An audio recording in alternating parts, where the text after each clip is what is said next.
மேலுக ஜாம்பவங்கள் அனைவருக்கும், மேடைக்கு முன் அமர்ந்திருக்கிற பத்திரிகை மற்றும் ஊடக நண்பர்களுக்கும், இங்கே வந்திருக்கிற நடுநாடு படக்குழுவினர் மற்றும் அவர்களுடைய உறவினர்கள், சொந்தக்காரங்க, நண்பர்கள் அனைவருக்குமே என்னுடைய மாலை வணக்கத்தை முதல்ல தெரிவிச்சுக்கிறேன். நம்முடைய தமிழக முதல்வர் திரு சி. ஜோசப் விஜய் அவர்களுடைய நடிப்பில் நாளை வெளியாக இருக்கிற ஜனநாயகன் திரைப்படம் மாபெரும் வெற்றியடைய என்னுடைய மனமார்ந்த வாழ்த்துக்களை எனக்கு தெரிவிச்சுக்கிறேன். அவருடைய கடைசி படம் சொல்கிறாங்க. ஸோ நம்ம எல்லாருமே தியேட்டரில் போய் பார்த்து இது ஒரு மிகப்பெரிய ஒரு பிளாக் பஸ்டர் ஹிட் ஆகணும்னு நான் வேண்டி கேட்கிறேன்.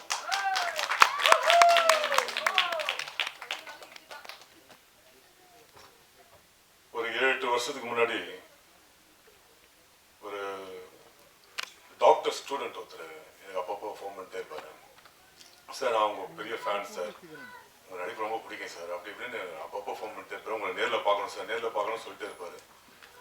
சரி, நானும் நிறைய பேர் பேசுவாங்க, அது மாதிரி இவரும் பேசுறாருன்னு நினச்சிட்டு ஒரு நாள் வர சொன்னேன். கிட்டத்தட்ட ஒரு வருஷம் பேசிட்டே இருந்தாரு. ஒரு நாள் வர சொன்னேன் வீட்டுக்கு. சின்ன பையன் மாதிரி காணி ஒன்று போட்டுக்கிட்டு துருன்னு வந்தாப்புல. வந்துட்டு, சார் நான் உங்களுக்கு ஒரு கதை வச்சிருக்கேன் சார் அப்படின்னாரு. சரி, ஏதோ பையன் விளையாட்டு போல ஏதோ சொல்றான் உங்களுக்கு, சொல்லு பாட்டுன்னு. அப்புறம் சொன்னா, அந்த கதையில வந்து அந்த லீட் கேரக்டர் யார்ப்பா பண்றது கேட்டேன். சார் நீங்க தான் சார். என்னப்பா சொல்ற அப்படின்னு.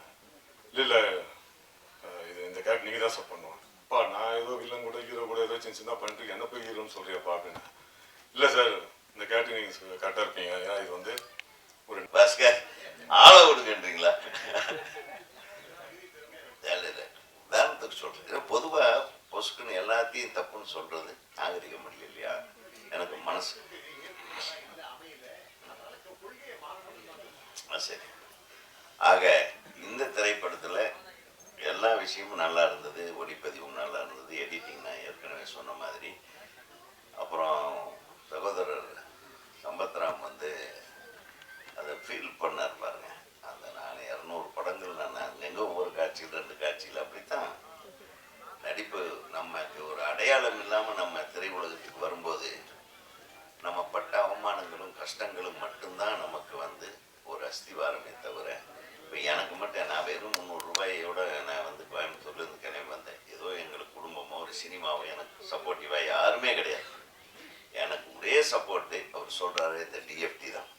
இந்த டிஎஃப்டி படித்ததுனால மட்டும்தான் நான் ஒரு இயக்குனராக முடியும். அதனால தான் நான் வந்து அவர் மேலே ஒரு சின்ன ஒரு இதில் இப்போ பேசினேன். அதர்வைஸ் அவர் இஸ் மை க்ளோஸ் ஃப்ரெண்ட்.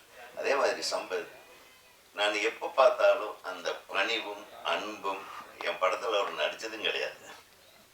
நடிச்சிருக்கீங்க, அது வேற விஷயம். என் படத்தில் அவர் நடித்ததில்லை. நான் மேபி. அனைவருக்கும் வணக்கம். 9:10 ஆச்சு.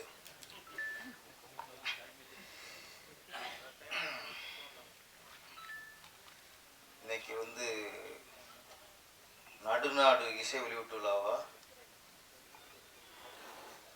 இந்த படத்தை வெற்றிக்கு தயாரிப்பாளரா, இயக்குனரா, டிஎஃப்டி சரியானதா சரியில்லாததா?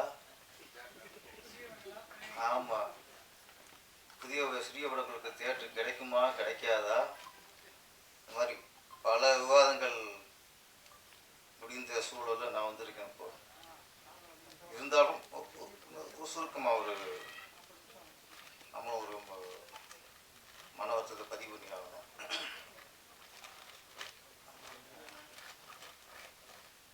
மக்கள் டிவி பாஸ்கர் ஒரு பாம் வச்சு போயிட்டார்.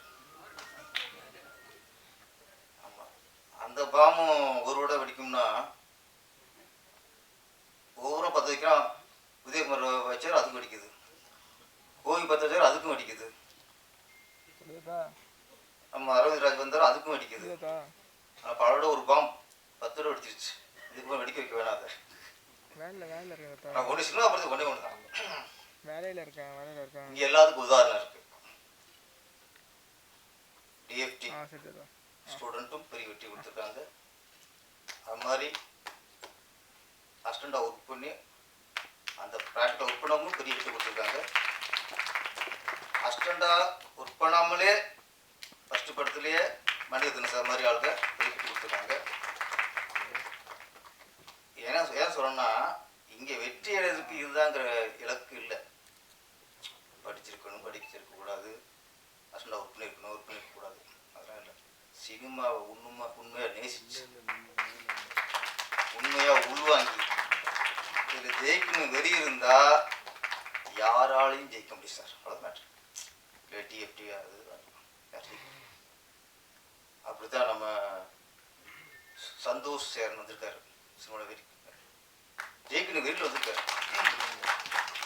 கண்டிப்பாக நடுநாடு பெரிய ஒரு வெற்றி நாடாக உருவாகனுடைய வாழ்த்துக்கள். நான் கொஞ்சம் இப்படி குறைச்சிக்கிறேன். நிறைய பேசிட்டீங்க, நிறைய பேசலாம். ஏன்னா ஒரே உண்மை மட்டும் சொல்லிடணும். டிஎஃப்டி ஸ்டூடெண்ட் அப்படின்ட்டு முதல்ல வெற்றி கொடுத்து டிஎஃப்டி ஸ்டூடெண்ட்டு ஒரு இருக்குது, இன்ஸ்டியூட்னு ஒன்று இருக்குன்னு முதல்ல தெரிய வந்தது ஊமை விழிங்கிற ஒரு படம். அந்த படத்தின் இயக்குனர் தான் அரவிந்த்ராஜ் அவர்கள். ஆக்சுவலி ஊமை வெளிகள் தான் டிஎஃப்டிக்கு பிளேயர் துள்ளியார் சொல்லி ஆபாரன் அவர்களும் அரவிந்த்ராஜ் அவர்களும் அந்த டிஎஃப்டிங்கிறதுடைய பெரிய ஒரு அந்த கௌரவத்தை தூக்கி நிறுத்தினவங்க. அதுக்கு சின்ன ஒரு களங்கம் வரும்போது அரவிந்த்ராஜா போல பொங்கியோட நான் எதிர்பார்க்கவே இல்லை. நிறைய மேடையில் பார்த்துருக்கேன், சாப்பிட்டா பெஸ்ட் போடுவார். முதல் முறை அவர் பொங்கி இருந்திருக்காருன்னா ரோசம் வரும்ல. தான் படித்த ஸ்கூலில் டிஸ்டர்ப் பண்ணால் ரோசம் வரும்ல. இந்த படத்தில் முக்கியமாக 2 பேரை பாராட்டே வேணும். அது 2 பேரும் ஜாம்பரம் தான். ஒன்று இசையமைப்பாளர் பரணி அவர்கள். ஏறத்தாழ வெள்ளி விழாவை தாண்டி, அதாவது 25 வருஷத்தை தாண்டி இந்த சினிமாவில் பயணிச்சுக்கிட்டு இருக்காரு. இன்னைக்கு சினிமாவில் 2 வருஷத்தை தாண்டதே பெரிய விஷயம். 5 வருஷத்தை தாண்டிலே மறந்துடுறாங்க. இன்னைக்கு 25 வருஷம் கழிச்சும் ஒரு சிங்கம் மாதிரி உட்காந்து போட்ட அத்தனை பாட்டு ஹிட்டு சார். அடிக்க சண்டைக்காரி, பச்சை முந்திரி, அது பச்சை முந்திரியை பற்றி நமக்கு ஒரு தெரியல. பாம்பின்கால் பாம்பரிங்கிற மாதிரி ஒரு கவிஞரனுடைய இதைத்தான் இன்னொரு கவிஞர், அதாவது உதயகுமார் சாரும் கவிஞர் தான், பாடலாசிரியர். அவன் பச்சை முந்திரி டிவியில் வார்த்தை நினைச்சோம். ஆனால் அதுக்குள்ள அவர் பாருங்க எவ்வளோ யோசிச்சிருக்காரு பாருங்க. வயசானாலும் புத்தி போகல.